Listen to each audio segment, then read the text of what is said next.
आज हमारे विरोधी लगातार इस राज्य में अब इन लोगों ने गिद्ध की तरह मंडराना शुरू कर दिया है। इनके पास विकास की बातें करने के लिए कुछ नहीं है।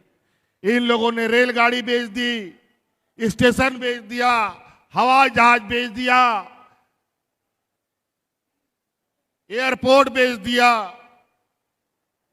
आज महंगाई का आलम ऐसा है कि आज जो 2 रुपया का प्लेटफॉर्म टिकट होता था, आज जाके 50 रुपया 60 रुपये क्या हो गया।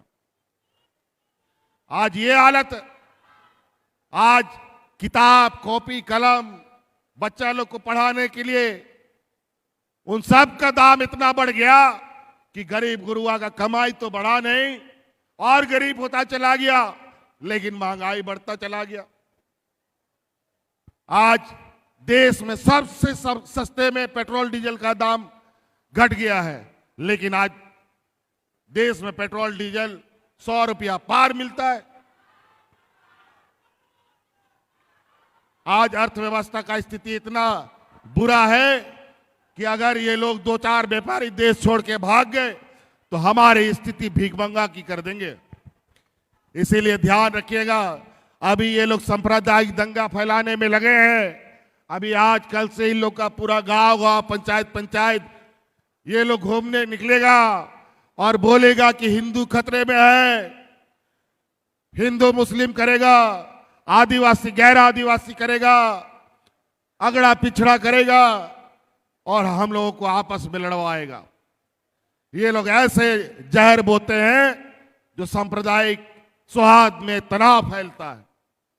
इसलिए ध्यान रखिएगा, अभी 2-3 महीने के बाद चुनाव इस राज्य में होने जा रहा है और ये लोग पूरा देश में सांप्रदायिक फैला करके चुनाव लड़ने के लिए हमेशा प्रयासरत रहते हैं। इस बार लोकसभा चुनाव में भी इन लोगों ने पूरा देश में सांप्रदायिक तनाव फैला दिया। इनके देश के प्रधानमंत्री लगातार हिंदू मुस्लिम की तुष्टीकरण करते रहे और नतीजा ये हुआ कि पूरा देश की जनता ने भारतीय जनता पार्टी को 6 इंच छोटा कर दिया। और आज ये सरकार बनाने के लिए इनको बैसाखी की जरूरत पड़ी है और ये लोग अभी नया हमेशा सगुपा छोड़ते हैं। अभी अभी चला है 1 नेशन 1 इलेक्शन कई लोगों ने मंत्रिमंडल में स्वीकृति दी है। अब ये देश में अब ये चाहते हैं कि एक ही दल राज करे, एक ही सरकार हमेशा रहे, चाहे राज्य में हो चाहे देश के अंदर हो। अब दूसरा कोई सरकार नहीं, सिर्फ और सिर्फ ये सांप्रदायिक सौहार्द बिगाड़ने वाले लोग, ये सामंती लोग राज करने का एक फिराक में है। आप लोग तैयार रहिएगा। एक तरफ पूंजीपतियों की ये जमात और दूसरे तरफ गरीब आदिवासी दलित पिछड़े अल्पसंख्यकों की जमात। इनको लोकसभा में जैसा सिखाया गया है, जैसा सीख मिली है, इस विधानसभा में भी इन लोग को यह सीख देने की आवश्यकता है। आज ये लोग जहां लोग झगड़ा करते हैं वहीं इनकी राजनीतिक रोटी पकती है। जहां लोग आराम चैन से शांति से रहते हैं वहां इनका रोटी चावल कुछ भी नहीं पकता है। ये गुजरात का जमात, झारखंड, बिहार, बंगाल, पूरा देश में लोगों को सांप्रदायिक सौहार्द कैसे बिगड़े लगातार लगे हुए। इनके पास नेता नहीं मिलता तो अगल बगल राज्यों से नेता ला करके आप लोग के बीच में जहर बोएगा। तो इसीलिए ध्यान रखिएगा। आप सब लोग, हम लोग जानते हैं यहाँ के गरीब गुरुआ लोगों को क्या आवश्यकता है, हम लोगों से ज्यादा कोई नहीं जान सकता।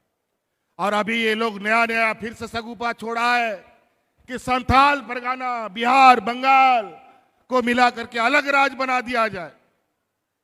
अब हमको लगता है इन व्यापारियों को अब बोरा में समेटकर गुजरात के समंदर में डाल देना पड़ेगा।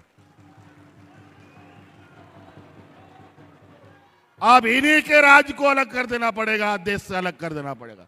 बहुत शैतानी करता है लोग। पूरा देश को चूना लगा दिया, देश के खाते, देश के बैंक का दिवालिया निकाल दिया। ये लोग देश को भीखमंगा में लाके खड़ा कर दिया। इनके व्यापारी मित्रों का विदेशों में बैंक में लेन देन पर रोक लगा दिया गया है, लेकिन हमारे भारत देश में सारा बैंक इनके लिए खुला पड़ा है। लूट लो जितना लूटना है। इनके पास गरीबों को पेंशन देने का पैसा नहीं है। इनको हमारी बच्चियों को पढ़ने के लिए सावित्रीबाई फुले के जैसे योजना के लिए पैसा नहीं है। इनके लिए हमारी महिलाओं के लिए कोई पेंशन नहीं है। इनके लिए किसानों का कर्जा माफी करने का पैसा नहीं है। इनके पास गरीबों को आवाज देने के लिए पैसा नहीं है, लेकिन इनके पास व्यापारियों का कर्जा माफ करने के लिए पैसा भरा हुआ है। इसीलिए इनको पहचान के रखिएगा।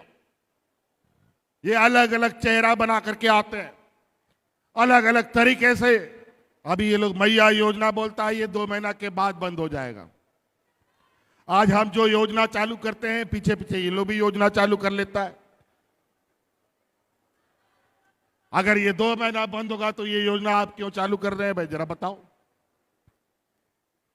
आज गरीबों को साल में 2 बार धोती साड़ी लुंगी भी दे रहे हैं। आज तो आपने सुना कि हमारा महिला दीदी लोग क्या बोल रही है कि सरकार की सारी योजना उसके घर में पहुंच रहा है। और महिला लोग जो पेंशन के लिए, अपना अधिकार के लिए ब्लॉक ब्लॉक, पंचायत पंचायत और दलालों का चक्कर लगाती थी, अब मैया योजना में किसको चक्कर लगाना पड़ा, वृद्धा पेंशन में किसको चक्कर लगाना पड़ा, बल्कि आपके गांव में, पंचायत में जा करके आप पदाधिकारियों ने आपका फॉर्म भरा करके आज आपके खाते में पैसा पहुंचाने का काम किया है। आज मैया योजना का लाभ आदिवासियों को भी मिलता है, दलितों को भी मिलता है, पिछड़ों को भी मिलता है, अल्पसंख्यक को भी मिलता है और हमारे सामान्य वर्गों को भी मिलता है। सबको मिलता है। किसी के साथ झारखंड सरकार भेदभाव नहीं करती है। इसलिए आप महिला से हम फिर से जानना चाहते हैं, आप लोग को ये योजना पसंद आया कि नहीं, बताइए।